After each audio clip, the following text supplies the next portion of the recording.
تعالي بكوباية دقيق نعمل حلو للأولاد، بجد سهل وسريع وجميل جدا. فلايك وشير لو عجبكم الفيديو، وصلوا على رسول الله عليه أفضل الصلاة والسلام. وتعالوا نسمي بسم الله ونبدأ في الوصفة بتاعتنا.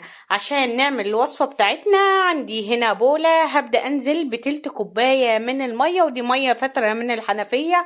نزلت برشة من الملح، ببدأ أدوب الملح بالطريقة دي. وعندي كيس من الفانيليا، والفانيليا هنا اختياري بس بيدي ريحة حلوة للعجينة.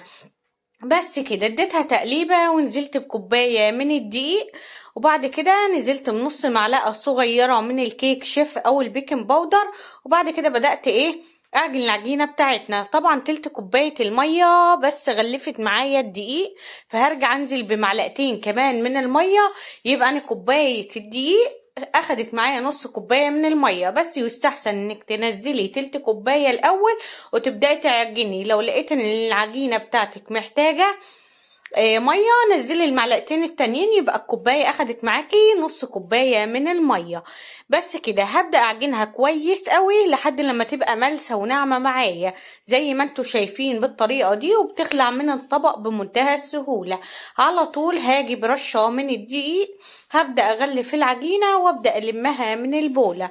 وصفتنا النهارده جميله جدا، هتعجب اولادك، طعمها حلو قوي. فاتمنى بجد تجربوها وتقولوا على رأيكم فيها. شايفين العجينة معايا طرية وممتازة، اهم حاجة تكون بتلزق.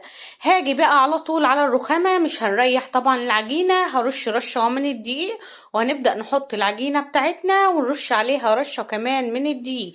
شوفي الايدي او صوابعي بتعلم في العجينة، بما ان العجينة معايا طرية ومظبوطة. هبدأ على طول ابدأ افردها كده طولي وعرضي، واخد من نص لبره لحد لما رقق العجينة على قد ما تقدري. خلي العجينة معاكي رقيقة جدا بالطريقة اللي انت شايفاها دي. على طول هنيجي بقطاعة البيتزا او اي سكين عندك، ببدأ اقطعها كده طولي واقطعها عرضي. بنقطعها لمربعات صغيرة او مستطيلات صغيرة. بس كده اهم حاجة يكون على الرخامة قبل ما تقطعي العجينة رشة من الدقيق، عشان العجينة ما تلزقش معاكي في الرخامة. قطعتها بالطريقة دي، ودي اسهل طريقة. ممكن تشكليها باشكال طبعا، بس دي بفضل الطريقة دي لانها سهلة جدا. على طول بروح على النار على البوتاجاز، وعندي هنا طاسة فيها زيت. هبدأ اسيب الزيت لما يسخن كويس قوي، وبعد كده بننزل بقطعة من المربعات بتاعتنا عشان نختبر الزيت.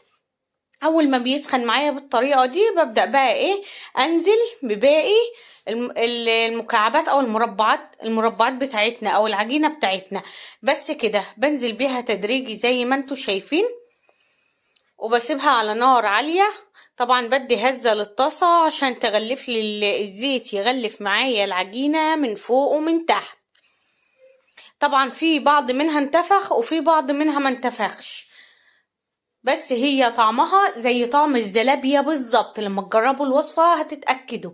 بس الطريقة دي سهلة جدا. طبعا ببدأ اقلبها كده على الوش التاني، وبسيبها لحد لما تبدأ تاخد معايا اللون. يعني النهاردة بكوباية دقيق ورشة من الملح وحبة مية عملنا حلو للأولاد. طبعا زي ما انتوا شايفين انا بقلب العجينة كلها لحد لما اتاكد ان هي اخدت اللون من فوق ومن تحت. اول ما بتاخد اللون من فوق ومن تحت على طول ببدا بمصفى كده ابدا اطلعها واصفيها من الزيت. للامانه ما بتشربش زيت خالص، يعني ما بتلاقيش فيها انت وبتاكليها ولا نقطه زيت، وخفيفه جدا، اخف مليون مره من الزلابيه او لقمة القاضي. ببدأ بالطريقة دي زي ما انتوا شايفين. انا طبعا لما جيت انزل باقي العجينة هديت النار على الاخر ونزلت بباقي العجينة. لو سبت النار عالية العجينة معايا هتتحرق على طول. بس كده، وبعد كده بعلي النار عليها وسط، وابدا اقلب العجينة لحد لما تاخد اللون بنفس الطريقة، وابدا اطلعها كده في المصفى وبنزل بيها على باقي الكمية الاولانية. دول كلهم من كوباية دقيق واحدة. عندي هنا سكر بودر ببدا انزل بيه وادي تقليبة، وانزل بحبة كمان من السكر البودرة. بالطريقة دي طعمها جميل جدا، خفيفة جدا، مقرمشة جدا.